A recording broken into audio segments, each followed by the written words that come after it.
Salam Nusantara warga Konoha sekalian, selamat datang kembali di channel Ray Konoha. Dalam agama Kristen atau agama Yahudi, Nabi Sulaiman seringkali disebut dengan Raja Salomo. Jadi ada kisah yang sangat-sangat menarik dari kisah Raja Salomo ini. Apa itu? Tentang pasukan burung Raja Salomo.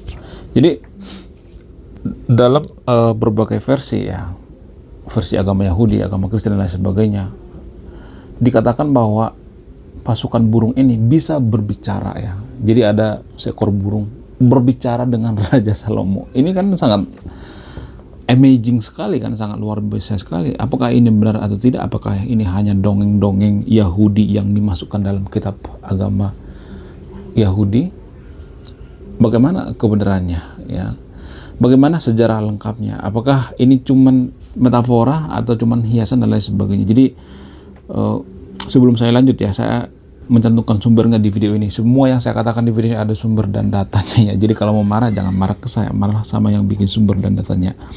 Ya, ketika saya nyari sumber dan data serta referensinya tentang pasukan burung seputar Raja Salomo ini, sumpah ya, demi apapun saya tuh sangat excited gitu, terkejut. Wow, ternyata kisahnya seperti itu ya, bikin saya geleng-geleng kepala ya, sekaligus takjub dan terkesima.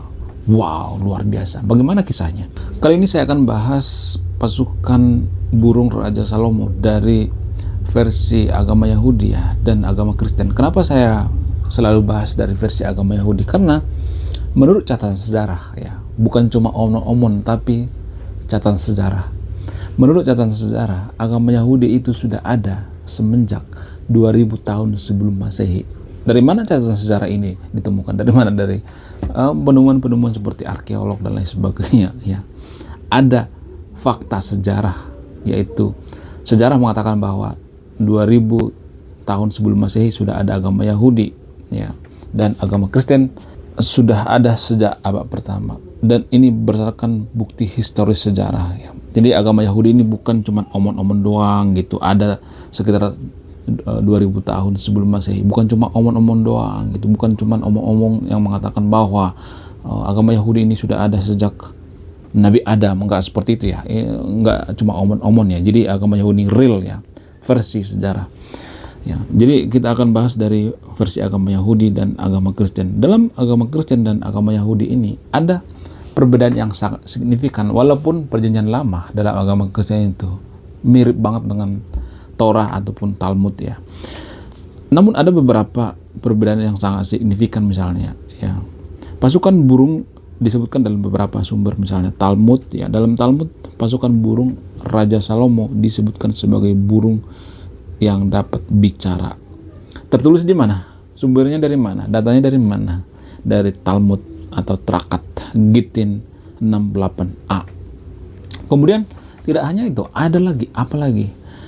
Dari sumber Midras misalnya. Dalam Midras, pasukan burung Raja Salomo disebutkan sebagai burung-burung yang dapat membawa pesan ya. Tertulis dalam sejarah atau sumber referensi dari Midras, Rabban 1 ayat 1. Kemudian ada lagi dari mana? Dari Sefer Hayasar ya. Dalam Sefer Hayasar ya, pasukan burung Raja Salomo disebutkan sebagai burung-burung yang dapat terbang ke seluruh dunia. Tertulis dalam Sefer Hayasar 1 ayat 1 ya. Wow, luar biasa. Jadi semua yang saya katakan di video ini ada sumber dan datanya ya. Saya tidak ngarang-ngarangnya, saya tidak nambah-nambahin dan kurang-kurangi. Sekarang dari versi agama Kristen ya. Dalam tradisi agama Kristen, Raja Salomo digambarkan ya sebagai seorang raja yang bijaksana, kuat ya. Pasukan burungnya tidak disebutkan secara eksplisit dalam agama Kristen. Ini perbedaannya. Dalam agama Yahudi disebutkan bahwa ada burung ya yang bisa berbicara dengan Raja Salomo, tapi dalam agama Kristen tidak ada. Pasukan burung tidak disebutkan secara eksplisit dalam agama Kristen atau Alkitab Kristen, namun beberapa penafsir Kristen telah menafsirkan beberapa ayat sebagai referensi kepada pasukan Raja Salomo. Apa aja itu penafsirannya? Yang pertama misalnya 1 Raja-Raja ayat 5 sampai 13. Ayat ini menyebutkan bahwa Raja Salomo memiliki orang-orang yang dapat berbicara bahasa binatang ya. Jadi tidak disebutkan di sini burung, apakah onta, apakah babi, apakah monyet, apakah kucing atau semut, enggak disebutkan ya. Kemudian yang kedua misalnya 1 Raja-Raja ayat 10 yang 1 sampai 2. Ayat ini menyebutkan bahwa Raja Salomo memiliki kendaraan yang dapat terbangnya. Kendaraan apa itu? Enggak disebutkan di sini secara eksplisit. Ya, apakah itu menggunakan pesawat, apakah menggunakan helikopter, apakah menggunakan keledai, apakah menggunakan kambing, kita nggak tahu ya. Jadi yang penting menggunakan kendaraan yang dapat terbang. Jadi penafsiran di sini kemungkinan besarnya itu adalah burung ya. Apakah seekor burung bisa membawa seorang manusia terbang ke langit? Sungguh di luar nurul ya, kisahnya di luar nurul. Nah, yang jadi pertanyaan, kenapa Raja Salomo ini punya pasukan burung? Apa alasannya? Salah satu alasan yang paling masuk akal itu ya, yang pertama itu kekuatan dan kebijaksanaan. Raja Salomo dikenal sebagai seorang raja yang bijaksana, kuat ya. Pasukan burungnya merupakan simbol kekuatan dan kebijaksanaannya. Jadi ini adalah lambang daripada kebijaksanaan dan kekuatan daripada Raja Salomo. Kemudian komunikasi dan pengintaian misalnya. Burung-burung dapat digunakan ya. Burung-burung seperti burung yang dikatakan di kitab suci ini dikatakan sebagai kurir ya, mengirimkan pesan atau sebagai mata-mata untuk mengumpulkan informasi tentang musuh. Ya, ini masuk akal ya. Kemudian pengawasan misalnya, pengawasan dan perlindungan. Pasukan burung Raja Salomo ini dapat digunakan untuk mengawasi dan melindungi pasukan daripada Raja Salomo. Wow. Kemudian simbol kekuasaan. Jadi Raja Salomo itu adalah orang yang sangat-sangat berkuasa, bukan haus kekuasaan tapi sangat-sangat berkuasa, dan ini adalah simbol daripada kekuasaannya itu burung. Nah, yang jadi pertanyaan selanjutnya adalah kita fokus pada apakah burung ini bisa bicara atau tidak ya.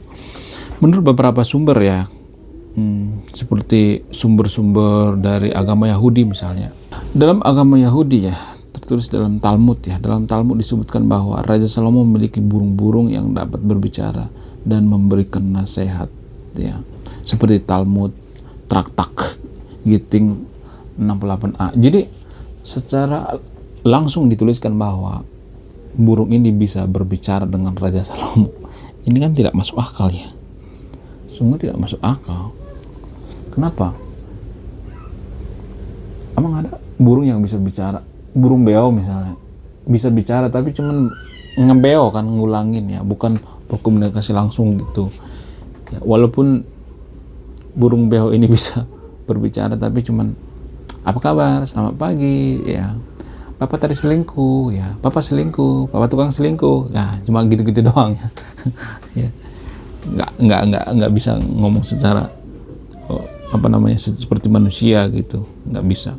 Kemudian di Midrash juga ya, dalam Midrash disebutkan bahwa Raja Salomo memiliki burung-burung yang dapat bicara dan membawa pesannya. Tertulis dalam Midrash Sir Hasrim ya, Rabbah 1 ayat 1 ya. Jadi ini ada sumber dan referensinya. Jadi saya tidak asal mangap yang mengatakan. Secara jelas dituliskan bahwa burung-burung itu dapat berbicara loh ya, bukan secara metafora dan sebagainya.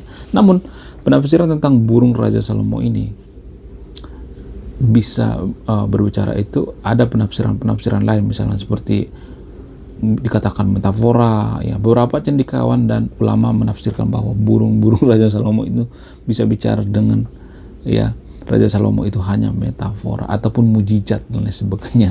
Kemudian ada yang menafsirkan sebagai simbolisme ya. Ya, beberapa cendekiawan dan ulama menafsirkan bahwa burung-burung Raja Salomo ini hanya simbolisme. Tapi saya akan memberikan kritik ya terhadap agama Abrahamik ya, khususnya, atau agama Samawi ya. Biasanya ya, kalau sains tidak bisa menjelaskan atau ilmiah tidak bisa menjelaskan bahwa burung itu bisa bicara, berkomunikasi seperti manusia dengan Raja Salomo, maka biasanya umat daripada agama Samawi akan menggunakan mode takyah.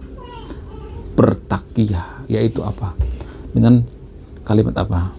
Ya itu makan kiasan, ya itu kan cuman mujizat, ya itu kan metafora. Burung bisa bicara itu kan cuma metafora, cuman kiasan dan lain sebagainya, bla bla bla. Kalau mereka sudah terpojok yang seperti itu, tapi awalnya mereka akan mengatakan seperti ini: kitab suci saya itu ilmiah, kitab suci kita itu sudah terbukti secara ilmiah, semua yang ada di kitab suci itu ilmiah.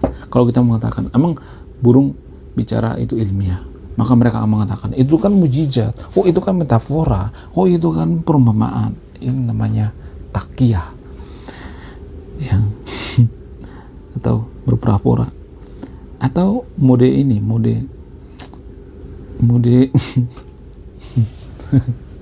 mode ngebunglon. Ya, saya menyebut dengan mode ngebunglon. Karena mereka sudah terpojok, ya. Padahal mereka mengatakan bahwa kitab suci kita itu ilmiah, kitab suci terbukti secara ilmiah. Oh, sudah diakui oleh para cendekiawan, diakui oleh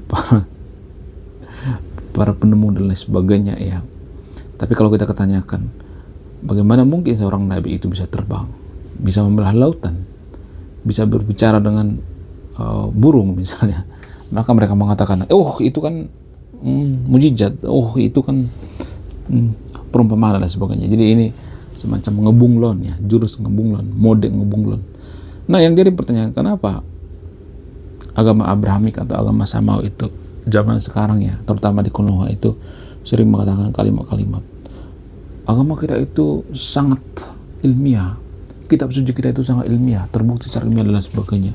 Kenapa mereka selalu mengutarakan kalimat-kalimat seperti ini, semacam propaganda seperti ini? Apa alasannya?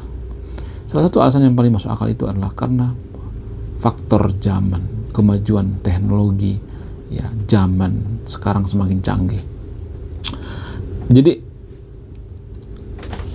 karena pengaruh daripada zaman ini, pemuka-pemuka agama itu terkejut, ya. Yang biasanya mereka dakwah tidak pernah dibantah dengan penemuan-penemuan ilmiah, dengan data-data ilmiah. Mereka terkejut. Wow, kok gini ya? Kok semuanya harus sesuai dengan ilmiah? Kok agama harus sesuai dengan ilmiah dan lain sebagainya? Maka mereka berusaha menutupi dengan apa? Dengan propaganda. Oh, agama kita itu sudah ilmiah, terbukti secara ilmiah. Oh, kitab suci kita itu sudah dipuji-puji oleh Albert Einstein dan sebagainya, padahal hoax gitu, nggak benar seperti itu. Dan ini merupakan propaganda yang sangat sesat dan menyesatkan. Kenapa nggak jujur aja? Iya, agama kita nggak ilmiah kok. Kenapa nggak jujur aja?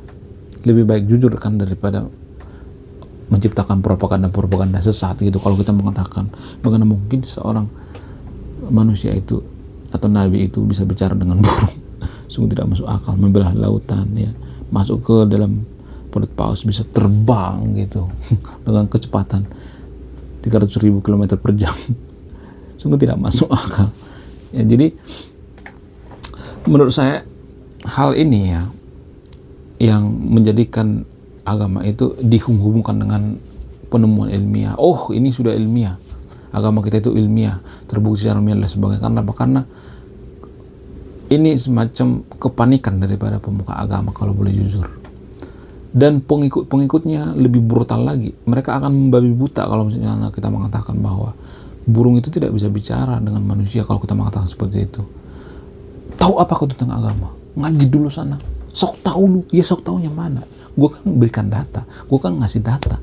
Lu kasih datanya mana? Biasanya mereka tidak akan memberikan data. Mereka akan bertakiyah atau ngebunglon. Oh, itu kan cuma mujizat. Oh, itu metafora. Padahal dari awal, ya, judulnya mereka mengatakan kitab suci kita itu ilmiah.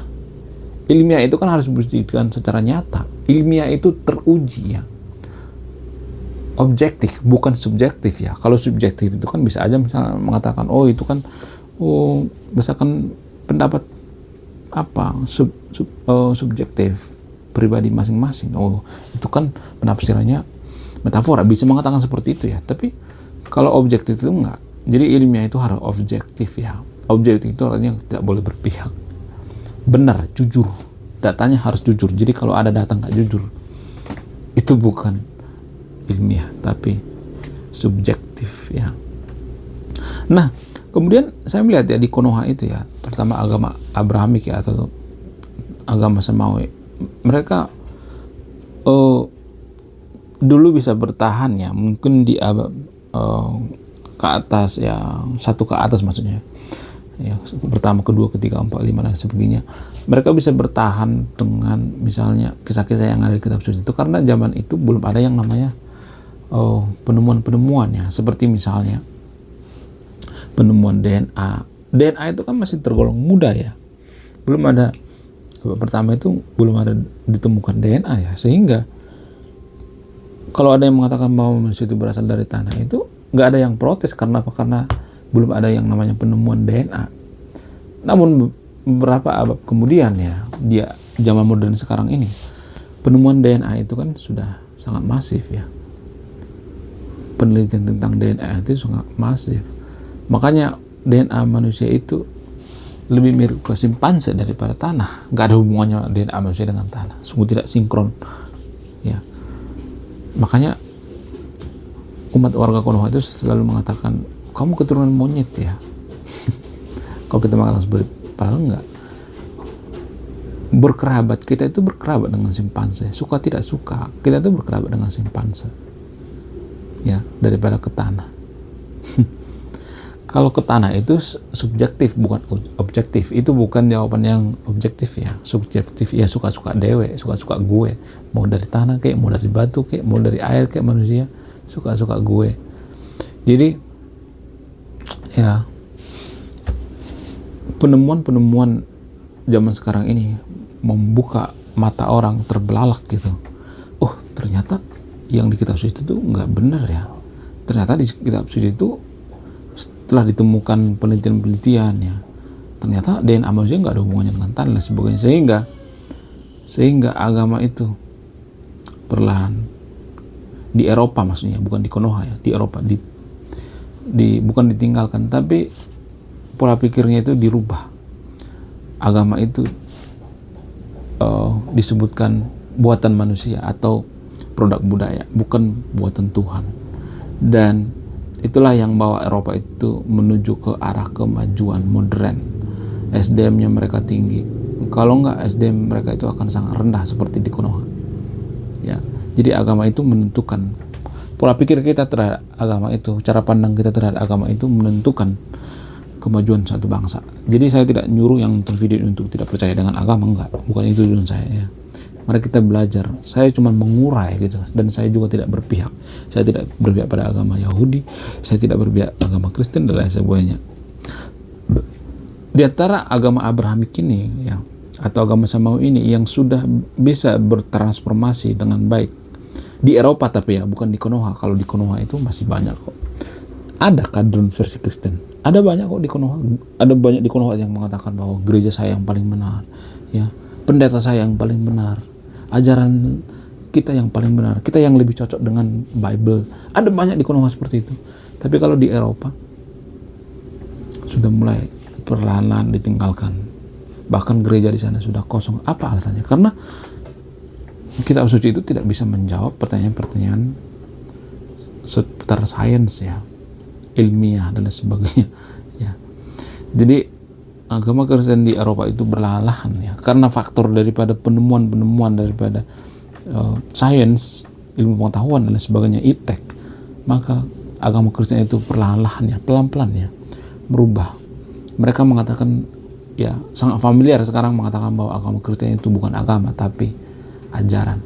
Ya kalau boleh jujur ya, agama Kristen bisa disebut dengan agama, bisa disebut dengan ajaran. Karena apa? Karena agama Kristen itu memenuhi standar dikatakan agama. Karena apa? Karena ada nabinya, ada strukturalnya ya, ada kitab sucinya dan lain sebagainya. Tapi saya melihat akhir-akhir ini agama Kristen itu mengatakan bahwa Kristen itu ajaran bukan agama, ya, ajaran bukan agama.